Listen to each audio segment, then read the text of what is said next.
धन्यवाद राजीव जी। ये सरकार से असहमति रखने वाले लोग, सरकार के मुद्दों पर लड़ने वाले लोग, सरकार के नीतियों और कार्यक्रमों से असहमत लोगों की एक लड़ाई है और यह लड़ाई और कई कदम आगे बढ़ी है। लोगों के बीच में लोगों से कनेक्ट करने के लिए लोग आगे आए हैं और निश्चित रूप से यह इस बात का संदेश है कि सरकार अगर किसी उत्पीड़न की कार्रवाई करती है, असहमति रखने वाले लोगों की आवाज़ बंद करने का प्रयास करती है, तो उसके आगे झुकने वाले लोग नहीं हैं।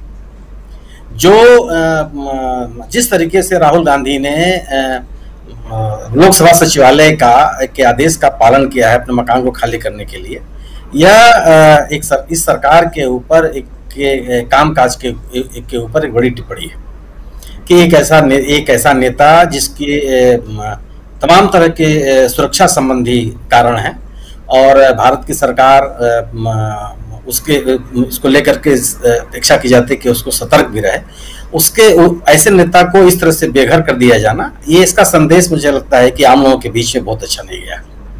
और यह बात कहने की कोशिश है सरकार के कि अगर उसके साथ कोई उसकी लाइन पर कोई नहीं चलेगा तो उसके साथ इस तरह की उत्पीड़न की कार्रवाई हो सकती है। लेकिन राहुल गांधी ने बहुत ही शानदार तरीके से और बहुत ही गरिमामय तरीके से अपने आवाज़ को खाली किया, लोगों के बीच अपनी बात कही और ये बात कहा कि हमारा जो संघर्ष है, जो हमारे मुद्दे हैं वो रहेंगे और उन पर मैं कायम रहूँगा। और सतपाल मलिक साहब ने जो बातें कही है बहुत बहुत ज़बरदस्त है। सतपाल मलिक ने जो आशंका व्यक्त की ये भी कहा, और ये भी कहा कि मैं कमज़ोर किस्म की बातें नहीं करता हूँ। सतपाल मलिक का जो राजनीति करने का तौर तरीका रहा है, जितना मैंने उनको देखा है, क्योंकि मैं उनको खुद व्यक्तिगत रूप से मुझे इनको कवर करने का अनुभव रहा है इलाहाबाद में ही, उस समय का जो उपचुनाव था विश्वनाथ प्रताप सिंह जी का, उस दौरान तो बड़ी मजबूती के साथ ये सामने आए हैं और इन दोनों घटनाओं का देश की राजनीति पर बहुत असर पड़ेगा। लोगों के बीच में यह बिल्कुल ये संदेश जाएगा कि सरकार का जो कामकाज का तरीका है वो लोकतांत्रिक नहीं है। सरकार अपने से असहमति रखने वाले लोगों को स्वीकार करने के लिए तैयार नहीं है और उनके उत्पीड़न के लिए किसी सीमा तक जा सकती है। यह कम से कम भारतीय जनता पार्टी के समर्थक, सत्तारूढ़ दल के समर्थकों को अच्छा लग सकता है, लेकिन इस देश के आम लोगों के लिए ये अच्छा नहीं गया है। और मुझे ये लगता है कि जो कर्नाटक का ये चुनाव है, जो चुनाव चल रहा है, उसमें भी इस राजनीतिक गतिविधियों का असर पड़ेगा। अगर सतपाल मलिक वहाँ प्रचार करने के लिए भी जाते हैं तो हालांकि मुझे लगता है कि राष्ट्रीय मुद्दों को उस राज्य में उठाने की आवश्यकता नहीं है, लेकिन फिर भी वह बीजेपी के लिए एक बड़ा हमला होगा। बीजेपी जिस तरीके से राष्ट्रीय सुरक्षा, राष्ट्रीयता के तमाम मुद्दों को उठाती रही है, उन मुद्दों पर सीधा हमला होगा सतपाल मलिक के इन आरोपों का।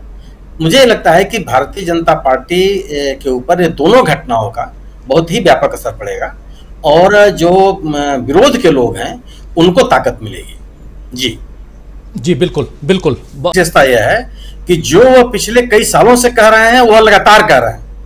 उन्होंने पुलवामा के मामले में यह पहली बार बात नहीं कही है, इस घटना के समय ही मुद्दों को उन्होंने उठाया था और अखबारों में खबर छपी थी बाकायदे, जिसमें उन्होंने ये कहा था कि इन सैनिकों को, अर्धसैनिक बलों को ले जाने के लिए जो प्रक्रिया अपनाई गई उसमें लापरवाही हुई है और इस तरह की लापरवाही कहीं से भी क्षम्य नहीं है और इसकी जानकारी उन्होंने केंद्र सरकार को दिया था।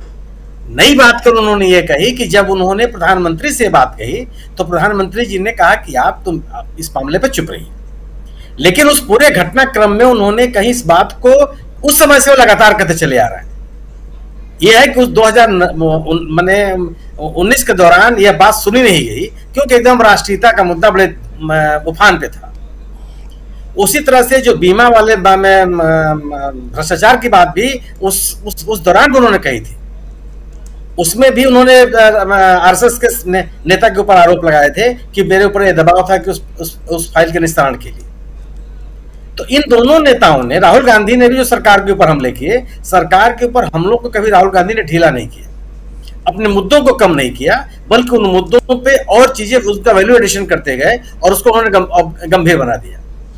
परिणाम यह हुआ कि सरकार के विश्वसनीयता के ऊपर जो एक लोगों को में संदेह पैदा होने का क्रम शुरू हुआ, वो लगातार बढ़ता चला गया।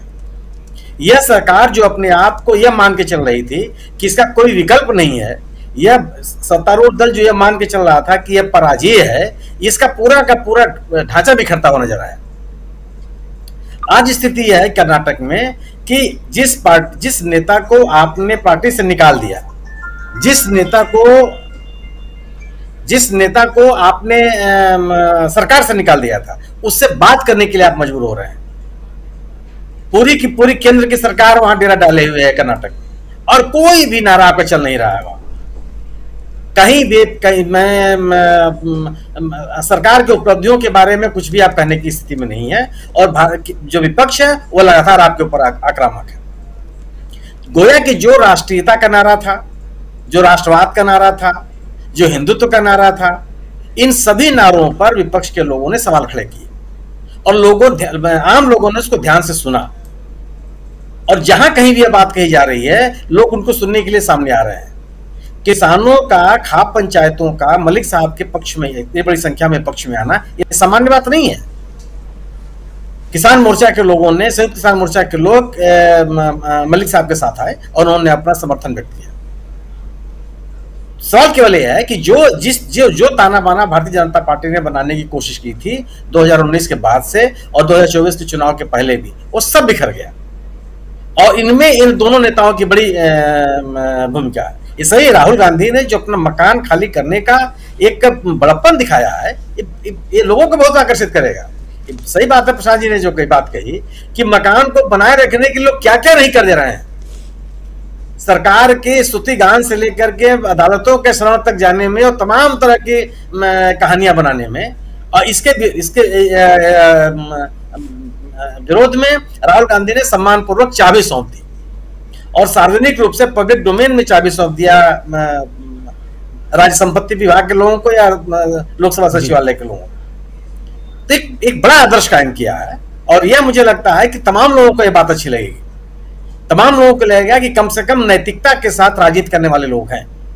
सरकार के साथ जूझने वाले लोग अपने स्वार्थों के लिए सरकार की आलोचना को बंद नहीं करेंगे। सरकार के खिलाफ जो उनका संघर्ष चल रहा है, वो अपने छोटे मोटे स्वार्थों के लिए उन संघर्षों को रोकेंगे नहीं। गोया कि लोकतंत्र में आस्था रखने वाले लोग नाउम्मीद नहीं होंगे, क्योंकि ऐसे नेता बचे हुए हैं जो अपने संघर्ष को लगातार जारी रखने के लिए तमाम तरह की सुविधाओं का सामना करने के बावजूद वो अपने संघर्ष को लगातार बनाए रखने के लिए कृत संकल्प है। ये बहुत बड़ी घटना है। ये सामान्य माने मुझे अपने स्मृतियों में नहीं याद आ रहा है कि किसी नेता ने इस तरीके से अपना मकान जो है सक्रिय राजनीति में रहते हुए अपना मकान सौंप दिया। एक से बड़े बड़े लोग हैं, लेकिन ये राहुल गांधी ने एक आदर्श दिखाया लोगों के सामने। तो मुझे लगता है कि सतपाल मलिक और राहुल गांधी दोनों ने सरकार के खिलाफ जो हमले, आलोचना और असहमति का एक अभियान शुरू किया हुआ है, ये और गति पकड़ेगा। और जो लोग इस सरकार से संतुष्ट हैं, सरकार के कार्यक्रमों से संतुष्ट हैं, वो उनके साथ खड़े नजर आएंगे। मलिक साहब चुप रहने वाले लोगों में से नहीं है। जिस बात को लेकर के उनके मन में अगर कोई धारणा है, तो उसको स्पष्ट रूप से कहने वाले लोगों में से।